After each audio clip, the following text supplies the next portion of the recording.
We do not have a debt crisis. European Central Bank claims it's independent. There is no such thing as a debt crisis. The European Central Bank is far less independent than most central banks. It is as much a debt crisis as it is a crisis of too much accumulated capital. What government do you know in Western Europe, other than Germany, which can actually tell its central bank, you must support my general economic policy?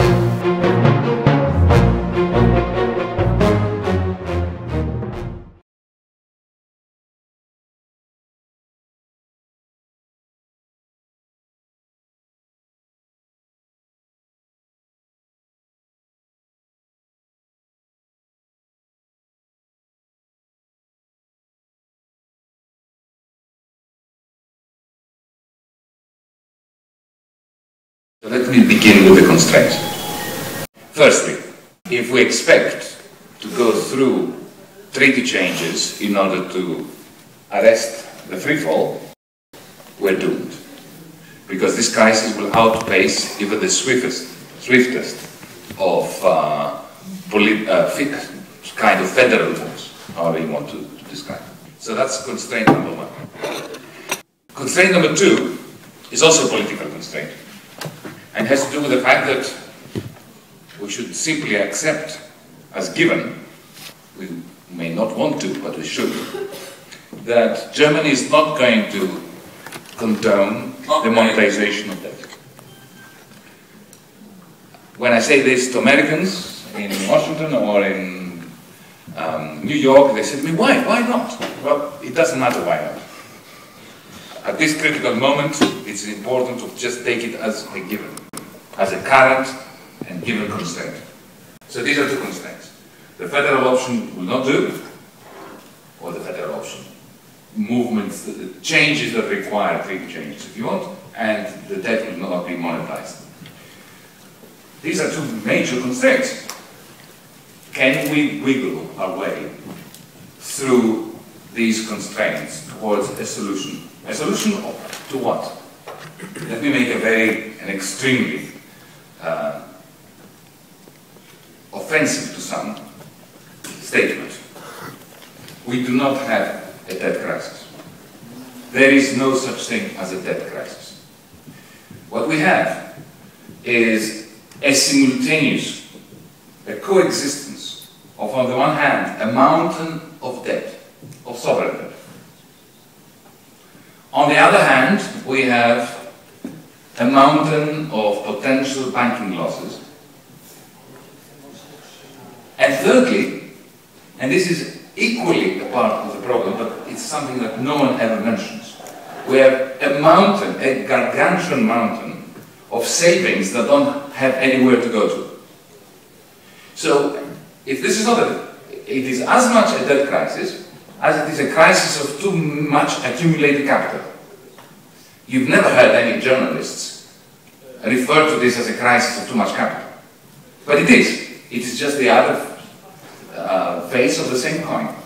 So effectively what is broken down in Europe, in the world generally, but much more in Europe because of the idiotic way that we have constructed the euro, what we have is a failure of the recycling mechanism that allows these three mountains to cancel each other out, effectively to communicate with one another and recycle capital productively in a way that you can have a normal life, effectively. So how can you fix that?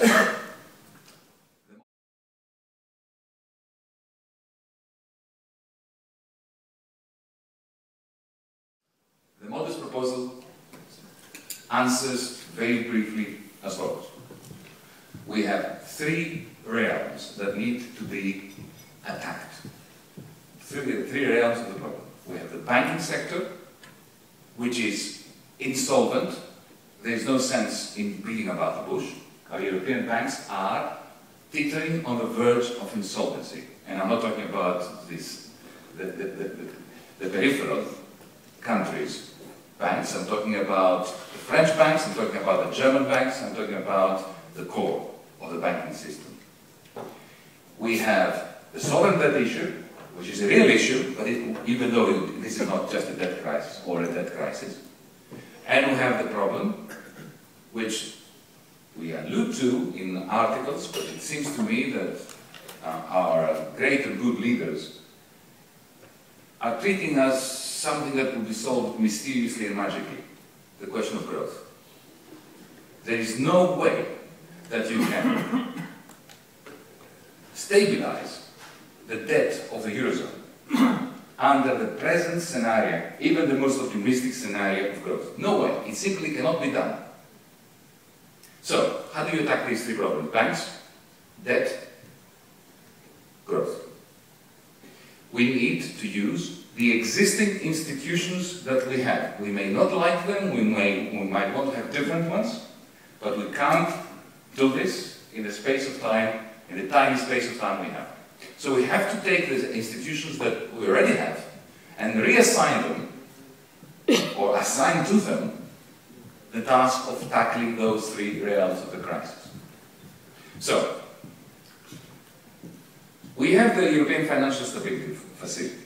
I don't have the time, and I don't intend to explain to you why. I think most of us understand by now why. The EFSF was a toxic, CDO-like institution created in order supposedly to prop up a collapsing Eurosystem. It was, if you want, a textbook case of how not to save a currency union. The reason why it is toxic is because the bonds that it issues are structured precisely like Lehman Brothers CDOs. They're sliced up. Each slice belongs to a different country. Each one comes with its own interest rate and its default rate. And when Portugal borrows as part of these EFSF bonds on behalf of Ireland, then its interest rates increase, then it falls into the bosom of the insolvent, and then the rest of the slices have to prop up.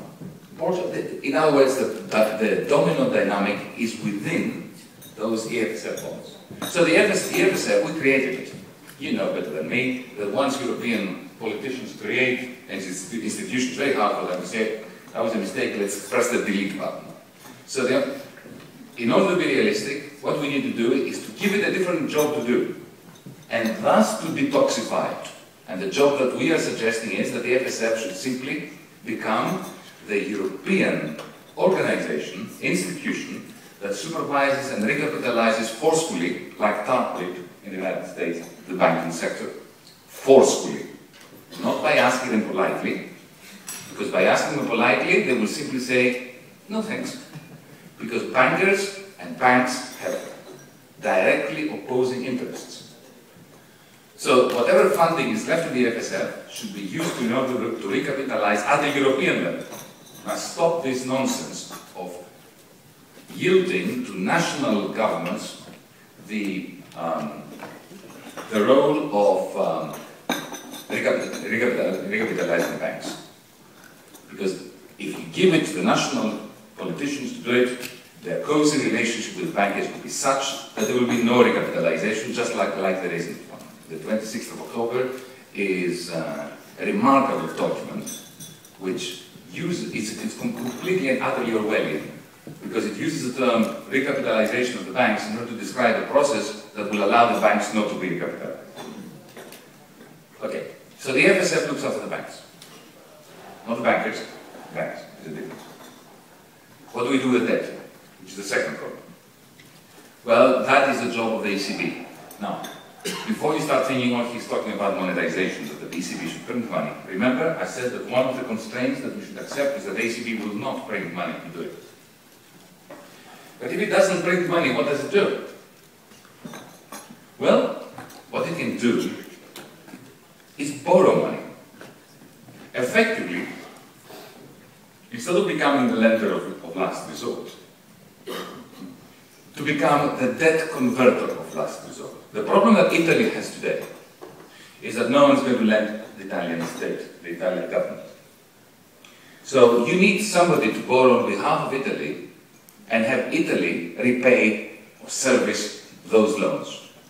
So if the ECB issues Eurobonds, or bonds, ECB bonds, just like the European Investment Bank does, like just like any organization can issue bonds,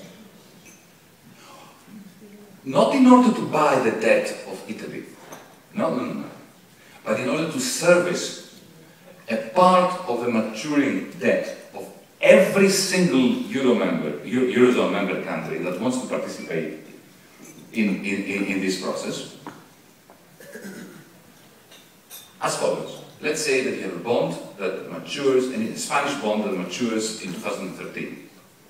Today, the ECB commits to servicing the part of that bond, the proportion of that bond, which is consistent with the Maastricht compliant debt of Spain, which is a very significant percentage, even today. So effectively, the Japanese owner of that bond, bondholder, will know that most of that bond will be serviced in 2013 by the ECB.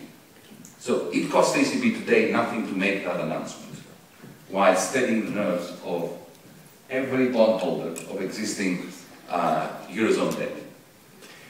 When the time comes in 2013 for that, when the bond matures, the ECB issues its own bonds, sells it, let's say, to a Chinese sovereign wealth fund, just for, it could be a German investor, and uses up those funds in order to service the maturing or part of the maturing Spanish bond. Immediately, it opens a debit account for the Spanish government, and the Spanish government will have to service that bond that the ECB has issued in the depth of time. If it's a 20-year bond, in 20 years, at the interest rate, or very close to the interest rate that the ECB has managed to fetch at the marketplace. Now, no fiscal transfer. So there is no fiscal transfer and there is no money printing.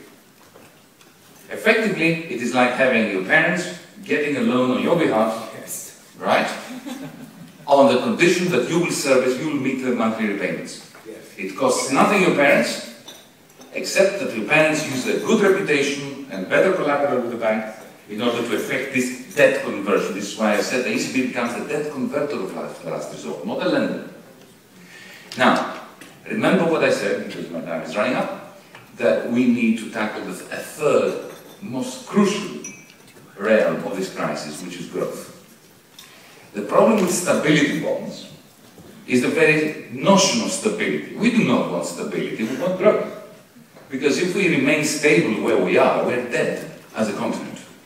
Simply because, as I said, the sovereign debt of the Eurozone, as well as the potential banking losses of European banks, cannot be sustained under the present growth trends. So we need a new deal for Europe. Where do we get it from? Well,